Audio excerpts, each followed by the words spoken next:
At a cruising speed of approximately 67,000 miles per hour, it takes planet Earth about 365 days to make one lap around the Sun. Of course, depending on traffic. This is my annual Year in Review. I'm Larry Fedoruk. Welcome to Later That Same Life. Each week on my podcast, a different topic, discussion, or story from our lives. And each year at this time, a look at the year that was. Season 15, Chapter 6. Another trip around the sun. 2024. I was just reviewing my year in review previous podcasts. Top stories of 2022, world invasion and wars, choking inflation, wildfires and floods, Trump and American politics. Top stories of 2023, wars, inflation, flood, fires, Trump. 2024, guess what? Should I even bother doing a year in review podcast? Well, let's give it a shot. Let's see what we can retrieve from the memory banks of 2024. On February 16th, we received news of the death of Alexei Navalny, Russian anti-Putin activist and political prisoner. In the previous weeks, his location had become a mystery, until he turned up in a remote Siberian polar prison facility in the village of Karp. That is where he died. His funeral was March 1st in Moscow, attended by his mother and father. His wife, Yulia, feared arrest and capture and did not attend. She did address the EU Parliament only days before the funeral. Alexei Navalny's daughter is a student at Stanford in California. The whereabouts of his son is unknown. The Academy Award-winning documentary Navalny is worth watching and available on most streaming platforms. Later in the year, it was said that Navalny's release was at least part of a Russia-USA prisoner exchange discussion that happened in August. That exchange saw the return to America of Wall Street Journal writer Evan Gershkovich and dual U.S.-Canadian citizen, ex-U.S. Marine Paul Whelan. Whelan had been a Russian prisoner for almost 6 years. Could Navalny have been released, living in exile in the U.S.? We'll never know. Julian Assange was considered by some to be a political prisoner, jailed in the UK, wanted by the U.S., for his role in the WikiLeaks release of sensitive military information. Near the end of June, Assange was freed and returned to his native Australia. The Aussie PM, Anthony Albanese, had campaigned on his promise to free Assange. I'm not a big fan of the British royal family, any royals really. I'm certainly not a royal watcher. But by March, we had heard of the Princess of Wales, Kate's battle with cancer. Shortly after, King Charles's office said that he too was battling the big C. Both seemed to be on the road to recovery. I imagine that the royals do a little better than the standard national health program. Though many people were sympathetic, Kate still came under fire for doctoring an official Mother's Day photo. Remember this? They were minor Photoshop improvements. Any of us would have done the same thing before posting a photo. But I'm afraid for a royal photo, that's a no-no. Hey, Kate, we know that you have cancer and all, but shame on you. At the end of March, 1:30 in the morning on the 26th, incredible footage. The Francis Scott Key Bridge near the port of Baltimore, Maryland, collapsed like a tinker toy after being struck by the container ship Dolly. Still sad, but remarkable that only 6 were killed. Maintenance workers on the span, 2 were rescued from the river and survived. Swift work by local police and first responders prevented a larger tragedy. The negative impact on shipping was thought to be about $15 million per day. It was weeks before debris could even be cleared to at least reopen the port. The bridge will be replaced, hopefully by 2028, at a cost of at least $2 billion. On Monday, April 8th of this past year, the much-anticipated and rare total eclipse of the sun. This one would be visible along a large path from Mexico through the U.S. and Canada. Where I live in southern Ontario, the glasses necessary to safely look at it were sold out weeks before. Damn, I meant to get a pair of those. In my neighborhood, it was a cold and cloudy day. I made a grade school level pinhole camera, cereal box, tinfoil, and joined hundreds of people who gathered in the park near my house. It was disappointing to say the least. Very overcast, thick, low clouds. Yeah, I guess it did go dark in the middle of the day for a while, and a few minutes after I got home, the skies cleared and it was bright sunshine. Oh, timing. I ended up watching better versions of it on YouTube. Parts of Canada will see a partial eclipse in March of 2025.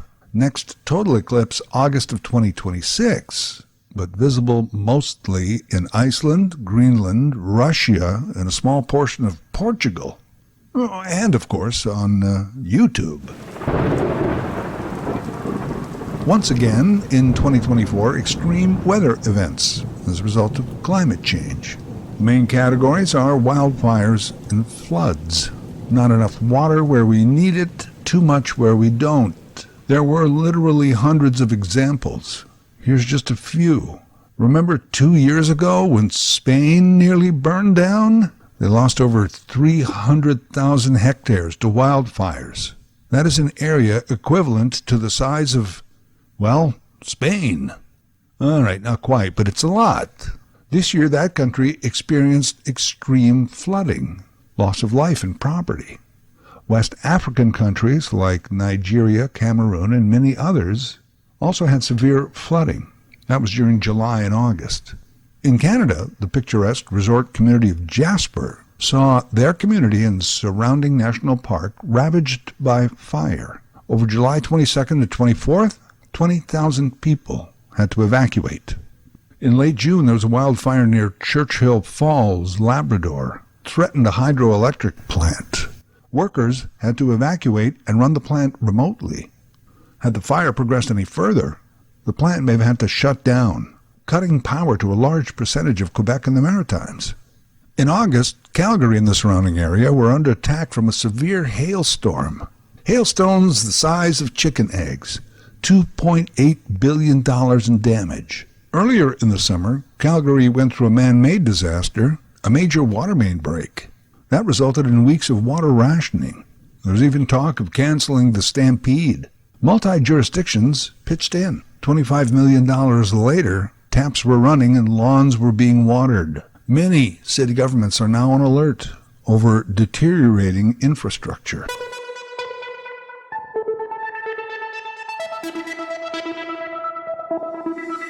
"2024 was the year of elections. Unprecedented. A record year. At least 64 countries had national elections this past year. That is about 40% of all countries who at least claim to be some sort of democracy. Elections affected about half of the population of the world. In India, the voting process took 6 weeks. Modi got back in, and by the way, political tensions between India and Canada continued. Allegations that the Indian government was complicit in the assassination of a Sikh separatist in Canada who was a Canadian citizen. The United Kingdom changed prime ministers again. Keir Starmer is now their 8th PM in the 21st century. They've had 5 in the last 2 years. Mexico elected the first woman president. Vladimir Putin was re-elected in a landslide. And of course the U.S. What a circus. One that only a ringmaster like Donald Trump could mount. And incidentally, this past summer, Trump became the only U.S. president to be a convicted felon, guilty on 34 counts of falsifying business records. Trump was also found civilly liable of sexual misconduct. President-elect. Your first job on your first day will be to pardon yourself. Now, I don't want to rehash the whole thing because most of it is still pretty fresh in our mind. In under 30 seconds, Biden's bad debate performance, Joe's got to go, someone takes a shot at Donald, Kamala is anointed, 107-day campaign, all for naught. GOP wins Oval Office, Senate, and Congress. Billionaires assigned to run the Department of Government Efficiency. Black Sheep Kennedy in charge of Health and Human Services. The right-wing Project 2025 a real concern. Good luck, America. Good luck, world. P.S. Jimmy Carter voted for Kamala. During the campaign, the former U.S. president turned 100 years old. Why, he's older than Dick Van Dyke, who turned 99 a couple of weeks ago. In Canada, of course, calls for Justin Trudeau to step down. That was magnified in December after Deputy PM and Finance Minister Chrystia Freeland resigned from cabinet. There was disarray, all while trying to establish a One Canada strategy to battle the threatened Trump trade tariffs. And of course, this could all be solved if we just became the 51st state. Internationally, the Russian invasion of Ukraine continued, and the war in the Middle East was escalating. It was well beyond an Israeli-Hamas conflict. Notably in September in Lebanon, communication devices like pagers, walkie-talkies, and others belonging to members of Hezbollah began exploding. These low-tech devices were meant to replace trackable cellular technology, but they were booby-trapped, diabolical. This year, that conflict led to a rise in anti-Semitism worldwide. Pro-Palestinian demonstrations gave way to tent cities on many college campuses around the world. A lot of these were side by side with tent cities set up by the homeless in urban streets and parks. Later in the year, in the region, the fall of the Assad regime in Syria, ending a decades-long oppressive family rule. This past year, Bezos and Musk continued their rocket launches, and Boeing attempted to join the private space race. That took an unfortunate turn when the NASA astronauts Butch Wilmore and Sonny Williams went into orbit in their Boeing Starliner crew capsule. After docking at the International Space Station, it was deemed that the Starliner may not be safe enough for them to return, even though it did finally return to Earth without them. But what was meant to be an 8-day trip in space will now be 8 months for Butch and the Sunny Dance Kid. They may be back to Earth by March or April of 2025. It was also a year of labor unrest, auto workers, dock workers, Canada's Postal Service. It was the year of Wegovy and Ozempic, among others. These are the diabetes drugs that seem to contribute to weight loss. Sales skyrocketed. So many people were using it for weight loss that those who needed it for diabetes couldn't get it. And now a bunch of Ozempic users are suing the company over side effects. What? You thought you didn't have to alter your obese lifestyle because there was a magic pill that could take weight off, even though half of their commercial is telling you all the things that can go wrong? So you're suing? Americans, they're not only fat, they're litigious. Our distractions this year were highlighted by Taylor Swift, who wrapped up her 2-year-long Eras tour in Toronto and Vancouver. The tour itself topped the $2 billion mark, and then tens of millions of dollars were generated in local economies in each city she visited. Remarkable. In the summer, there were the Paris Olympics, a spectacular, innovative opening ceremony, I thought.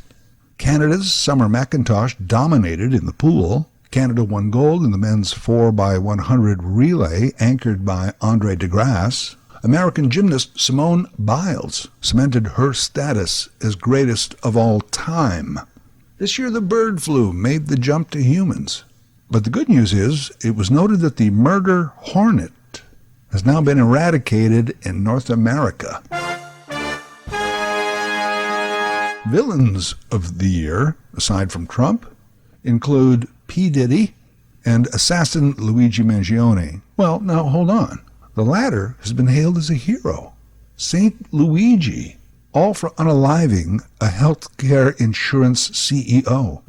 Delay, deny, defend became the battle cry. Americans are trying to balance a cold-blooded murder with the real concerns regarding their healthcare system. Good luck with that. They can't even figure out drones over New Jersey. Here's a quick aside. A lot of people will know that Luigi Mangione is from a very prominent family who has the means to hire a high-profile lawyer. But did you know the lawyer, Karen Friedman Agnifilo, is married to Mark Agnifilo? He's the attorney for Sean P. Diddy Combs. On each episode of my year-end special, I also like to acknowledge the people that we have lost in the past year. You may also know that I keep a list I call the Betty White Memorial List. It is a roster of famous people that are 90 years and older. So on the obituary list, let's start with those in their 90s. Comedian Shecky Greene died at age 97. Actually, that was on New Year's Eve of 2023. We also lost the Honeymooners actress, Joyce Randolph. She was 99. Acclaimed director Norman Jewison was 97. Cheetah Rivera was 91. Glynis Johns lived to be 100. Designer Iris Appel, 102. Filmmaker Roger Corman, 98. For many of us, this guy was the voice of hockey in Canada. Bob Cole passed this year at 90. Award-winning Canadian short story writer Alice Munro was 92, as was actor Dabney Coleman. Movie producer Albert S. Ruddy was 94. Willie Mays lived to be 93. Dr. Ruth was 96. Actress and Bing's widow, Catherine Crosby, was 90. Mitzi McCall was 91. Now, she's a legendary New York comedian and actress, but remember she played the dry cleaner's wife who wears Jerry's mother's fur coat in Seinfeld.